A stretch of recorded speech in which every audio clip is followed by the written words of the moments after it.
Good morning. This is me, Ivan Verstyuk, and I'm doing another episode at my YouTube channel to do an update on the developments in Ukraine, or where is the war is going, what we're having now, and what kind of experience we are heading to. In the morning, I read this report published by the British Intelligence Office. It was published on social media, and it says that Ukraine is moving to the next stage of war, which is basically putting the front line in the southern part of the country, deeper into the south, closer to Crimea, a Ukrainian peninsula that Russia established control over back in 2014. And in Crimea, Russian army has all kinds of facilities they need to support their troops, which is hospitals, which is engineering units, and also they have the base for the Black Sea military fleet in the city of Sevastopol in the southern part of Crimea, where they also do the repair. And besides all of these things, Russians have many munition storages in Crimea that Ukrainian army is hitting hard with the artillery that it has, especially HIMARS and other systems that have been supplied by Ukraine's Western partners. So the next stage of war will mean that the degree of instability that we're having in Ukraine will be decreasing. We'll have more stability, more predictability, more sustainability. We'll have better domestic environment, better domestic situation, since it's always politically popular when the army is winning the war, and that's exactly what's happening in the battlefields. And the Ukrainian army is advancing at a good pace in the southern part of the country, which means a great deal to us, since we love our country, we love our nation, we support our army with all the means that we have at our disposal, and that's awesome. And also we hear Ukrainian generals talking about when the war might be ended. We hear that by the end of the year, Ukraine will probably get back to the February 23rd line, which would be a very good accomplishment that we are all expecting, and we are prepared even to celebrate this, because we do want to liberate all of our territories and help Ukrainians who live in the occupied land occupied by the Russian troops to go back to normal life and start living in a new way in a post-war Ukraine, which will be a totally different country. But also the next stage of the war means that now we're having two sets of challenges, two sets of, I'd say, assignments for all of us as Ukrainians. First thing is also we need to keep supporting our army, and those men and women who would like to join the military service should be able to do so, because army still needs people for rotation, for education, for preparing them to become soldiers and officers in the 21st century. And the second thing that we're going to have is that we should start being more active on the domestic issues. The war has brought lots of disagreements to the Ukrainian society, and we've also seen that Ukrainian society, our society, has lots of weaknesses, and that's something that we need to address, because we want healthier politics, healthier economy, better country, more comfortable way of living, and for that we need to do major reform that is prescribed to us by all the Western donors and organizations like the International Monetary Fund, like the World Bank, and others. And also it's the right time to calculate and to assess the impact of the war. The war that Russia started on February 24th hasn't been only about the battlefield experience, but also about all kind of losses, problems, challenges, and unrest that we've been having inside the country, even where there was no fighting or almost no fighting at all. And economically, Ukraine has been hit pretty hard. The logistical industry is in a hard crisis. Then also all the shelling that's been done to industrial assets in eastern Ukraine and in southern Ukraine That also matters, since Ukraine used to be a big steel producer, a big coal producer, and also it used to produce chemicals for the agriculture industry, I mean fertilizers based on nitrogen, and those facilities have been ruined. And now we need to reshuffle our economy and shape it in a way so it would be able to face the challenges of modern day economy that's getting more complicated, more technologically innovative, and also this is this sort of economy that is capital heavy. You know, any business project now absorbs much more capital than it used to 40 or 50 years ago, or even 20 years ago. Now we're into this capital heavy business solutions, and we need to address this too, because Ukraine capital market hasn't been a big one, because Russians have always been there buying bonds, buying all kinds of securities, and pressure on Ukrainian capital market, so we wouldn't get too deep and too developed, and we wouldn't be enjoying a rich and happy life that we all deserve to have, that we want to have and dream to have. Rebuilding the country might start as soon as the war clearly goes to the new stage that the British Intelligence Office has announced in the morning on social media. That's really, really important, because we can't postpone, we can't delay rebuilding and reconstructing the country and all the ruined infrastructure.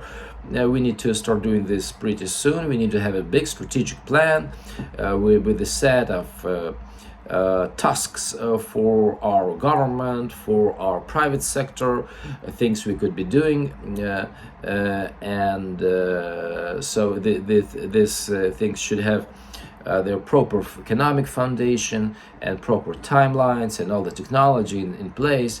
So Ukraine, which aspires to join the European Union, would ultimately look like an EU country.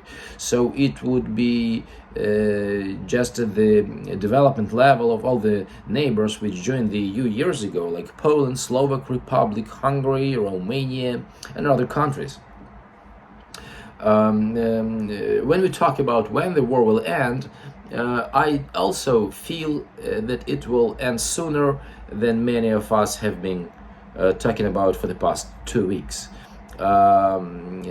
Ukrainian army has done a very good job in the southern counter-offensive operation, and that gives us reasons to forecast the hardest part of the war will indeed be over by the end of this year. We're still gonna have some instability, somewhat like what's been happening in Ukraine in 2014 and 2015, when Russia invaded for the first time, bringing own army and own troops to the Donbas area in the east and to Crimea in the south. But finally we will be able to regain those territories too.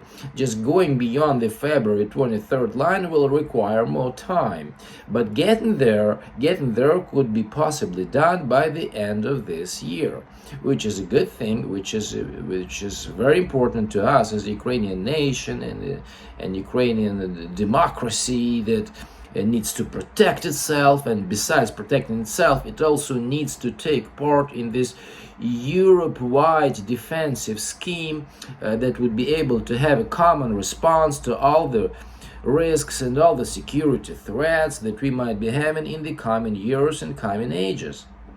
Ukraine is prepared to do that. Ukraine is prepared to contribute own war experience, own military experience into protecting the European continent. If that's needed, we're gonna do it. That's something we are able to, right? We have a good army, strong army, probably the most experienced army in Europe.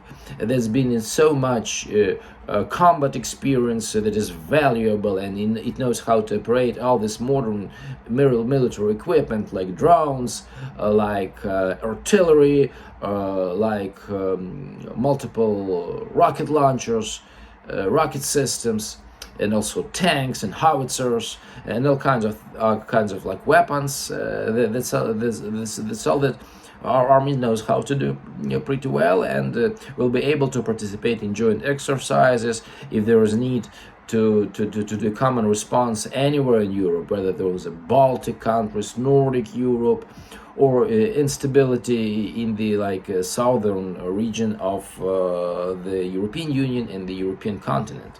But that's of course just like the projections and just things I say to underline the Ukraine's military preparedness to be a defensive force for the European Union if that's needed.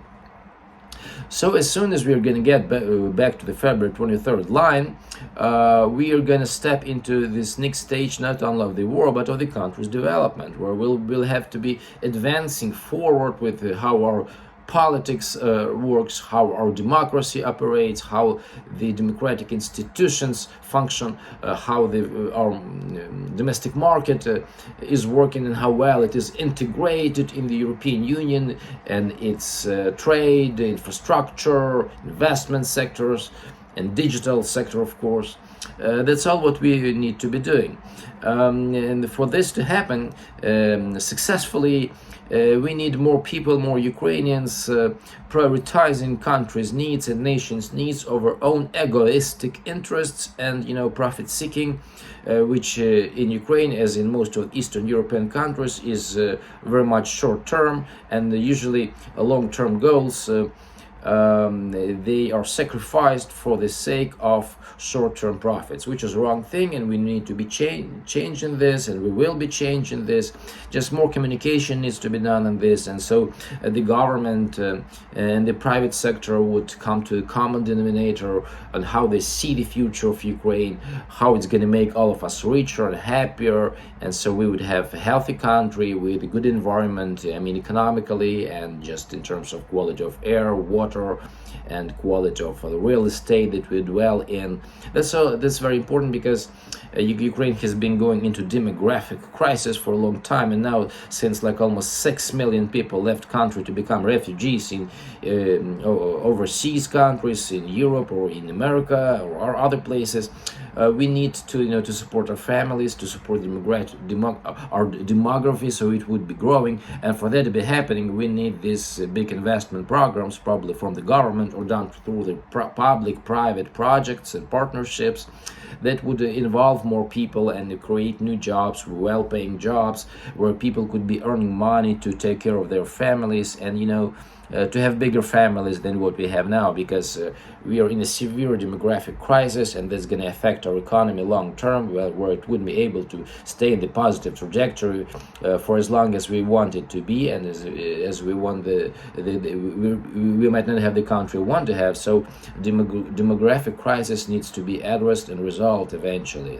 That's something that I hope our government understands. We have a government which is pretty competent. Sometimes it lacks resources for big investment projects, but that has to be changed. Well, the problem with the investment project is that local business people sometimes resist when a foreign investor wants to come to Ukraine and do business, buy assets, and run their operations here, because they think that Ukraine is small and there are not much profits that you can make, and obviously you don't want to share the profits. But that's wrong. Ukraine is a big country, used to have 40 million residents. It was a big domestic consumer market, and people were consuming all kinds of things: electricity, cars, apartments, all kind of consumer goods, food.